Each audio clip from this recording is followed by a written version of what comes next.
Les boutons physiques révélés dans le concept NeoRoom a été clairement aperçu sur un véhicule d'essai de production réelle. La structure est identique à celle du NeoRoom, mais avec l'écran qui se relève, il semble que la taille soit environ 2 fois plus grande que celle de l'image capturée. Alors, s'agira-t-il d'un écran qui se relève vraiment vers le haut, comme celui présenté par Audi ? C'est la prévision de la chaîne. En regardant le bouton le plus à droite, vous voyez une flèche au centre. Vous voyez aussi une icône ressemblant à un écran carré. Il est possible que ce bouton serve à fermer les rideaux de chaque côté de la porte, mais sur la chaîne, je suppose prudemment que ce bouton sert à réduire ou à étendre l'affichage.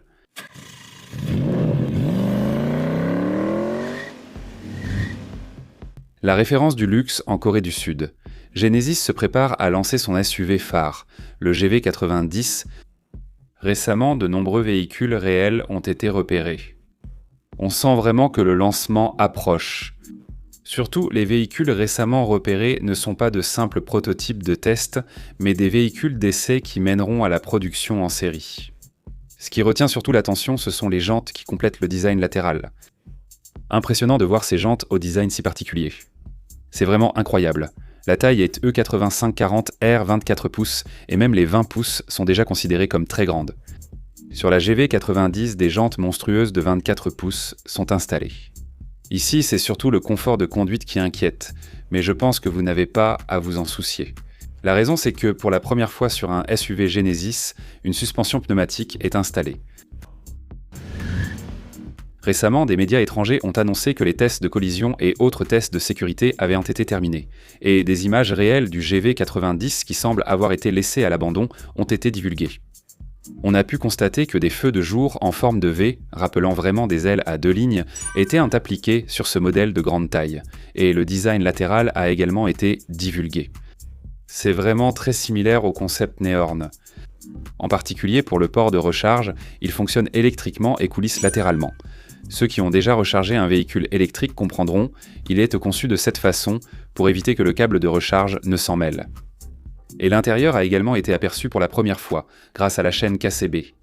Il semble que cela ait été capturé de nuit dans un parking souterrain. Même si la prise de vue était un peu sombre, c'était suffisant pour ressentir le caractère luxueux du GV90. Tout comme le design extérieur, il est très similaire au concept Nehorn, ce qui permet de confirmer que Genesis a vraiment mis tout son savoir-faire pour créer le GV90. Même si le véhicule sort tel quel, ce serait vraiment bien. Je pense que ce serait un énorme succès. Récemment, les marques automobiles chinoises dominent l'innovation au point de bouleverser le marché. Néanmoins, il est clair que le GV90, le modèle phare de Genesis, établit véritablement une nouvelle norme en matière de luxe distinctif. Cependant, il y a un point. Presque personne ne mentionne le nouveau FLAR Connect W qui sera appliqué à Genesis. Si l'on regarde le concept Nehorn, on pouvait voir un écran qui monte et descend, suggérant l'application d'un écran déroulant ou extensible. Je vous ai déjà dit que chez Mobis, groupe Hyundai Motor, ils ont présenté il y a longtemps une technologie flexible pour ajuster la taille de l'écran. La préparation à la production de masse est déjà achevée. C'est pour cette raison que sur la chaîne, j'ai mentionné à plusieurs reprises qu'un écran à taille variable pourrait être installé pour la première fois sur le GV90. Est-ce que cela pourra vraiment être installé ? La chaîne KCB, qui a été la première à révéler l'intérieur, a également capturé cette fois-ci de nouvelles photos de l'intérieur. Il est rapporté que cette photo a été prise en Californie. Enfin, l'intérieur du GV90 a été clairement aperçu. C'est vraiment très différent de ce qu'on voyait lors des prises de vue nocturnes. Personnellement, j'étais curieux de voir le Flares Connect W, et il a été capturé clairement en vrai. Sur la chaîne, vous pouvez le voir sur les véhicules Audi. J'ai mentionné à plusieurs reprises qu'il pourrait y avoir un affichage intégré dans une structure escamotable. Bien sûr, ce ne sont encore que des informations supposées pour le moment. Mais si l'on regarde la chaîne capturée cette fois-ci, il semble qu'il y ait clairement une possibilité. L'affichage de Flares Connect est essentiellement un écran large divisé en 3 parties. Cela devrait prendre cette forme. Avec le facelift de la grandeur, Flares Connect a été utilisé pour la première fois et nous avons pu vous présenter l'écran en 3 parties. Cela correspond à la disposition de Flares Connect, donc il semble que Genesis ou Kia, ainsi que Hyundai Motor Group, adopteront la même configuration d'écran. Cependant, dans cet état, il est difficile de montrer les avantages uniques de Flars Connect sur un écran aussi large. C'est pourquoi je pensais que la structure s'étendrait plutôt vers le haut sur cette chaîne. J'ai trouvé un indice décisif. Il s'agit du bouton physique situé juste en dessous de l'infodivertissement. Le bouton physique présenté dans le concept Neuron, c'est celui-là. On l'a clairement aperçu sur le véhicule d'essai de série. La structure est identique à celle du Neolon, mais lorsque l'écran se relève, il semble que la taille soit environ 2 fois plus grande que celle de l'image capturée. Alors, s'agira-t-il d'un écran qui se relève vraiment vers le haut, comme celui présenté par Audi ? C'est la prévision de la chaîne. Regardez le bouton à droite, vous verrez une flèche au centre. Vous pouvez voir une icône ressemblant à un écran carré. On ferme les rideaux de chaque côté de la porte. Cela peut être une fonction, mais dans ce cas, pourquoi placer le bouton en bas de l'infodivertissement ? C'est pourquoi la chaîne suppose prudemment que ce bouton pourrait servir à réduire ou à étendre l'affichage. Si ce bouton est bien celui-là, alors dans la vidéo de présentation montrée par Mobis, le mode de base afficherait ce genre de design. Il semble qu'un mode affichant uniquement les informations minimales essentielles comme l'heure, la température et la musique sera proposé. Si vous avez besoin de fonctions de navigation comme le guidage, l'écran affichera sûrement les infos nécessaires en format agrandi. De plus, si le véhicule est à l'arrêt, il sera sans doute possible d'agrandir l'écran pour regarder des films ou des médias. Il semble qu'une fonctionnalité spéciale sera proposée sur le modèle phare GV90 de Genesis, et sur cette chaîne, je suppose prudemment que cette fonction pourrait être activée via ce bouton.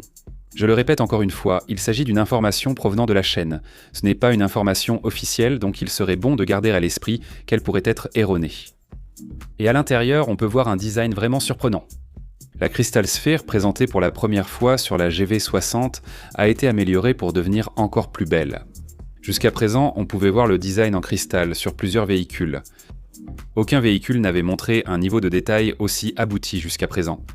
C'est vraiment un design fantastique, comme si on avait inséré une énorme pierre précieuse. Ah, c'est donc possible. Cependant, cette fonction faisait office de sélecteur de vitesse sur la GV60, mais sur la GV90, elle a été remplacée par un sélecteur de vitesse sur la colonne. Par conséquent, le cadran en cristal ne sert pas à contrôler les fonctions principales du Flare Connect W, donc c'est ce que je prévois. L'intérieur est rempli de luxe, et sur la gauche, on peut voir un tweeter qui fonctionne de manière escamotable. Lorsque vous écoutez de la musique ou que vous lancez un média, le tweeter qui s'élève en douceur procure à chaque fois une grande satisfaction. Cette fonctionnalité a d'abord été présentée sur le modèle G90. Sur le GV90, il semble que le design ait été encore plus amélioré. Ce que j'apprécie particulièrement, c'est que, en plus des boutons physiques, il y a une grande molette en dessous. En tenant compte de la taille et de la sensation de manipulation, cela semble établir une nouvelle norme pour les véhicules de luxe. Comme le bouton d'un amplificateur audio haut de gamme, il devrait fonctionner de manière lourde mais fluide. Le design, notamment l'emplacement du bouton d'urgence, est incroyable. Le contour est entouré de métal, et il semble que des fonctions comme l'ambiance seront ajoutées au bouton.